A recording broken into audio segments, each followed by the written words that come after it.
Hello नमस्कार शेरनी आप सभी को दिल खोल कर स्वागत है। मैं विकास कुमार स्वागत करता हूँ लक्ष्मी मेघवाला यूट्यूब चैनल में। आज हम लोग कवर करने वाले हैं भारत की मृदा, भारत की मिट्टियाँ, जो कि सभी एग्जाम के लिए बहुत ही ज़्यादा इम्पोर्टेंट है। तो चलिए इसको हम लोग सुलझाते हैं। भारत में मिट्टी जो हमारे होते हैं वो 8 प्रकार के होते हैं। भारत में मिट्टी जो होते हैं वो 8 प्रकार के होते हैं प्यारे दोस्तों। कौन कौन होते हैं? आपका जलोढ़ मिट्टी होती है, काली मिट्टी होती है, लाल और पीली मिट्टी होती है, लेटराइट मिट्टी होती है, शुष्क मिट्टी होती है, लवणीय मिट्टी होती है, वन मिट्टी होती है और आपका होती है मृदा मिट्टी। एक आपकी होती है पीट मिट्टी होती है।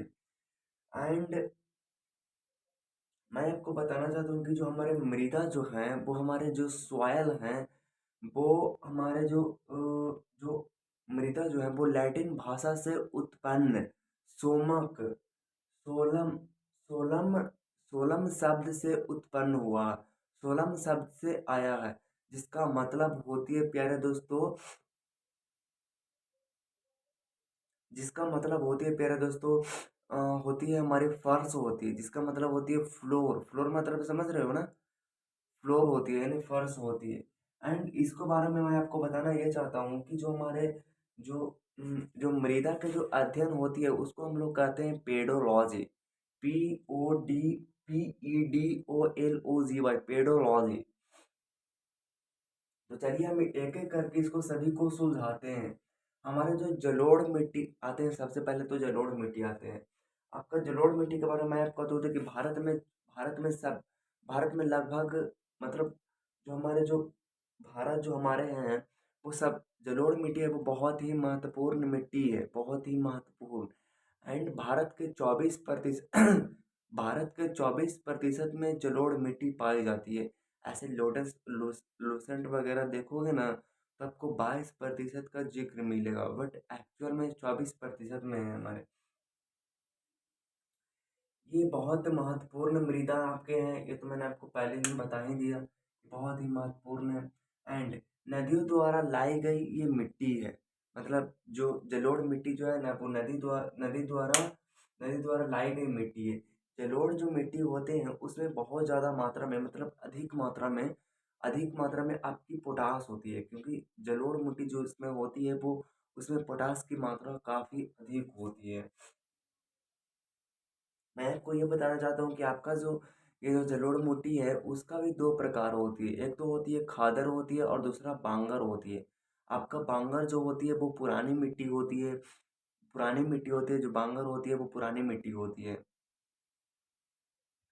पुरानी मिट्टी होती है। इसका मतलब है कि मतलब जो जो जो गंगा नदी हमारी जो होती है ना, जैसे यहाँ पे मैंने आपको लिखा भी था कि आपका जो गंगा के मैदान गंगा के मैदान की पुरानी गंगा के पुरा गंगा के मैदान की जो पुरानी मिट्टी है ना वो बांगर ही हमारी है।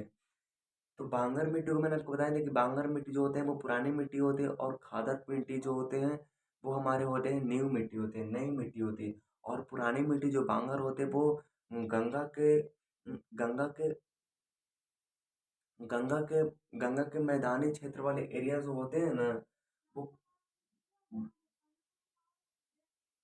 वो पुरानी मिट्टी वो पुरानी मिट्टी होती है। ठीक है। एंड नेक्स्ट हम देखते हैं कि जो जलोढ़ मिट्टी जो हमारे होते हैं ना वो बहुत ही उपजाऊ माना जाता है। उर्वरकता के दृष्टिकोण से ये बहुत सबसे ज्यादा उपजाऊ होती है, मतलब इसमें बहुत ज़्यादा उत्पन्न होती है। तो आप बोलोगे कि उत्पादन, तो अपने बोल रहे हैं कि उत्पादन क्या होता है जलोढ़ मिट्टी में? बहुत ही अधिक मात्रा में क्या होती है?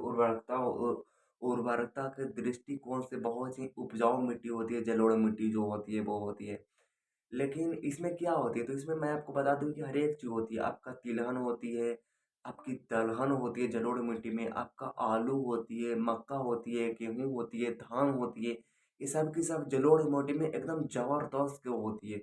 आप एक बार ट्राई करके देख लेना। इन सब चीज़ें भरपूर मात्रा में होते हैं। जैसे कि मैंने आपको यहाँ पे लिखा भी था कि आपका जलोढ़ मिट्टी में जो होती है वो आपका गेहूँ होती है, मक्का होती है, दलहन होती है, धान होती है, तिलहन होती है, आपका आलू होती है, भरपूर मात्रा में होती है। बट इसमें एक चीज़ जो है वो नाइट्रोजन, फास्फोरस और ह्यूमस की कमी होती है इसमें। नाइट्रोजन, फास्फोरस और ह्यूमस की इसमें कमी होती है मृदा में। तो नेक्स्ट हमारी आती है काली मिट्टी। काली मिट्टी को हम रेगुर मिट्टी भी कहते हैं। काली मिट्टी को हम लोग कहते हैं रेगुर मिट्टी। आपको पता होगा कि काली मिट्टी को हम लोग रेगुर मिट्टी कहते हैं।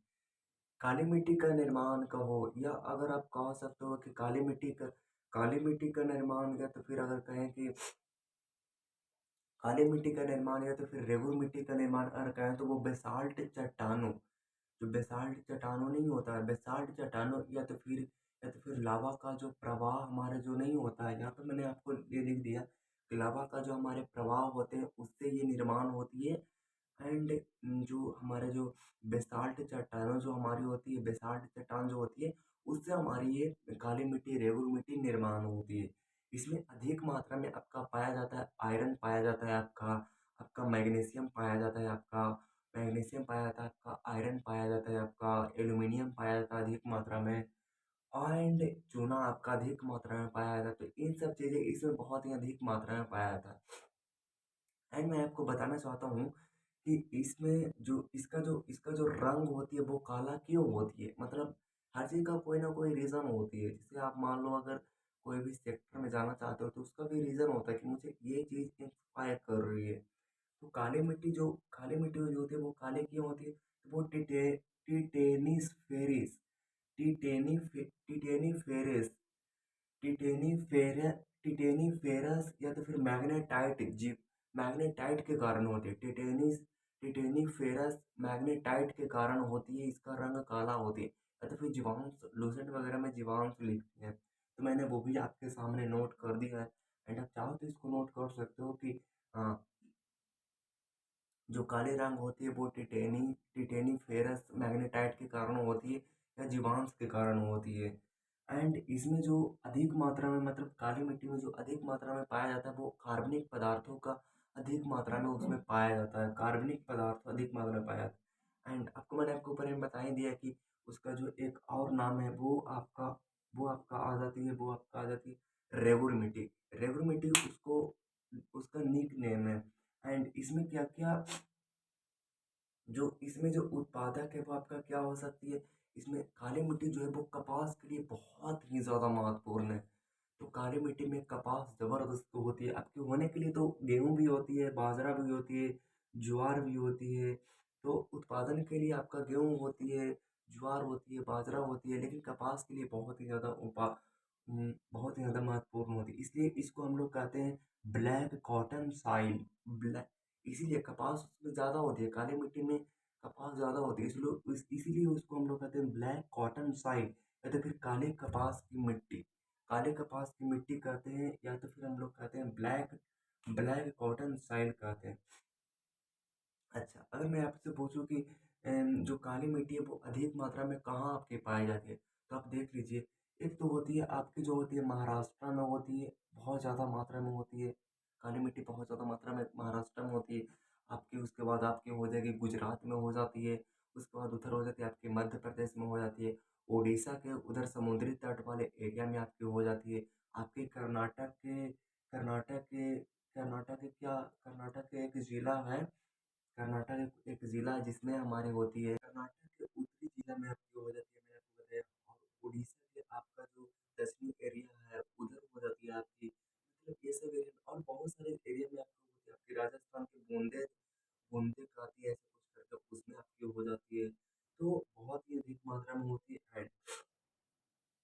एक यहाँ पे बहुत ही अच्छा क्वेश्चन आपसे पूछा जाता है कि मालवा के पठार में अधिक मात्रा में कौन सी मिट्टी पाई जाती है? यहाँ पे मैंने आपको क्वेश्चन नहीं लगाया है, लेकिन यह क्वेश्चन है कि जो मालवा का जो पठार है उनमें अधिक मात्रा में कौन सी मिट्टी पाई जाती है? तो आप आंसर इसका बेहिचक दे सकते हो, उसमें काली मिट्टी बहुत ही अधिक मात्रा में पाई जाती है।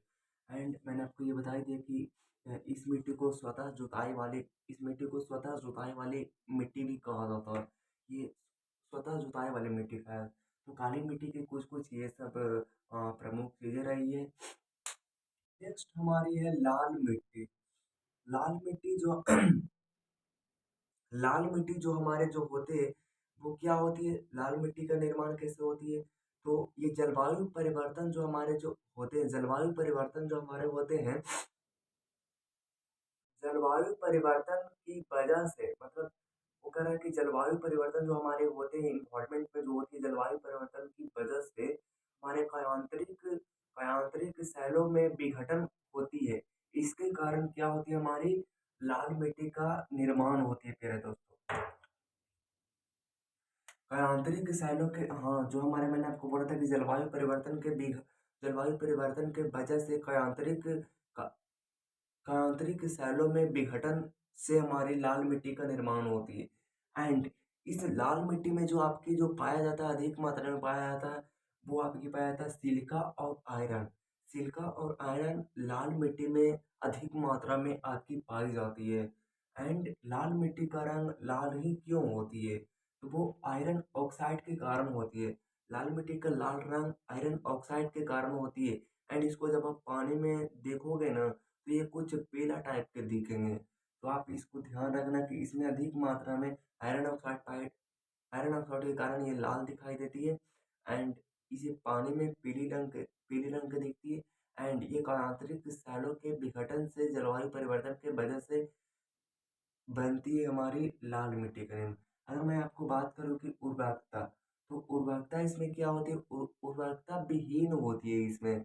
मतलब अगर मैं बोलूँ कि इसमें नाइट्रोजन, फास्फोरस, ह्यूमस ह्यूमस ये सब की कमी होती है।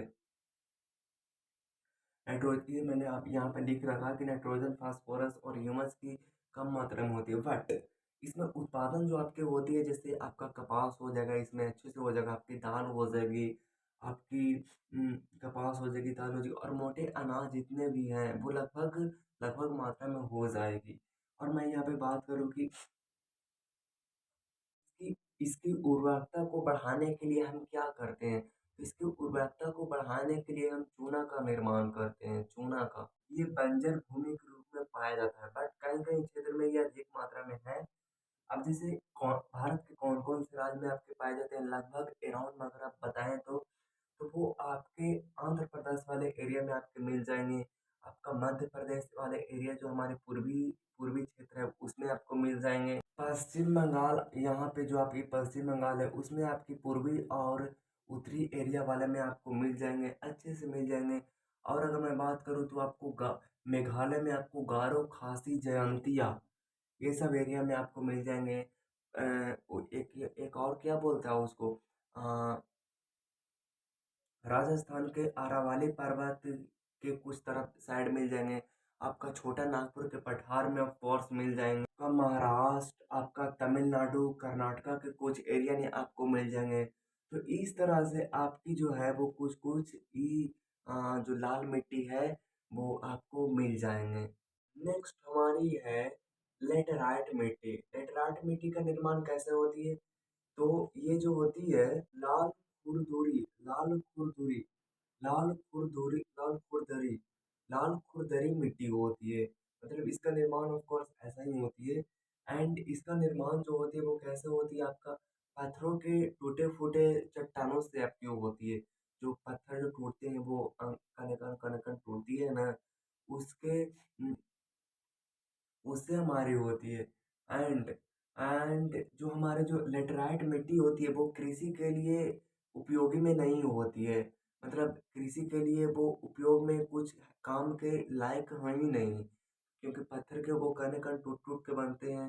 तो लेटराइट मिट्टी इसलिए कृषि के लिए उपयोगी नहीं है बट मकान के लिए वो बहुत ज़्यादा इम्पोर्टेंट रोल निभाती है। तो वो तो मकान के लिए वो बहुत ज़्यादा इम्पोर्टेंट रोल निभाती है।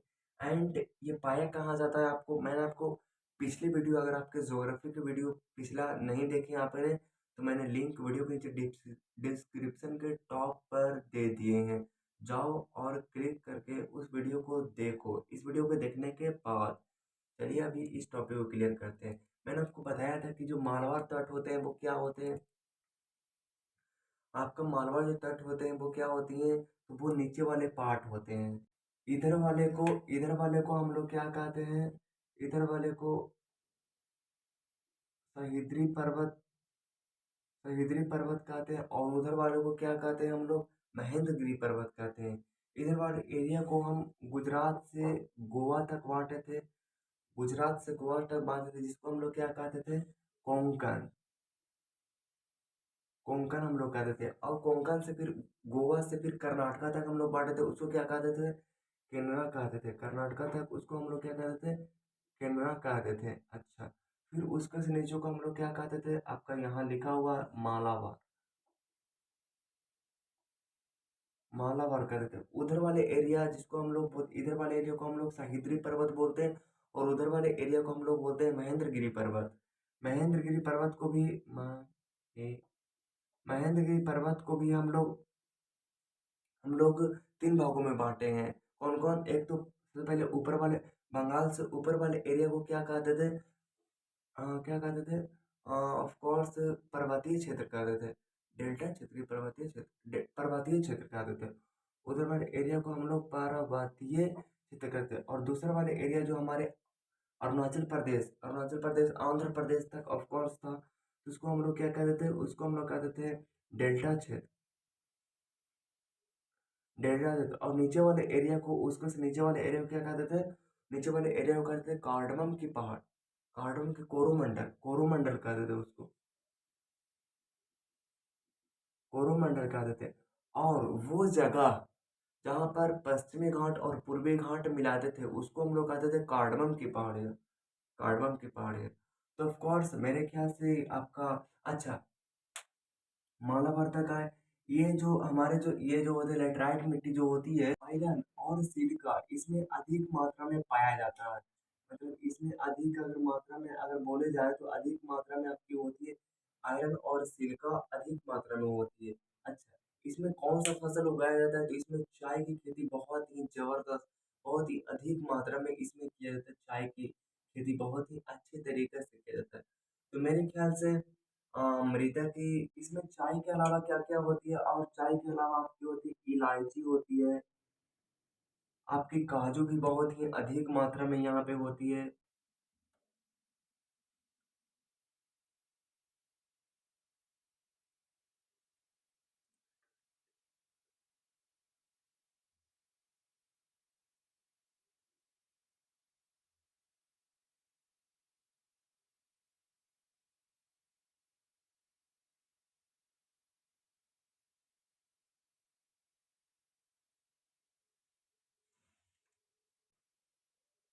सेव तो फूड पाएँगे।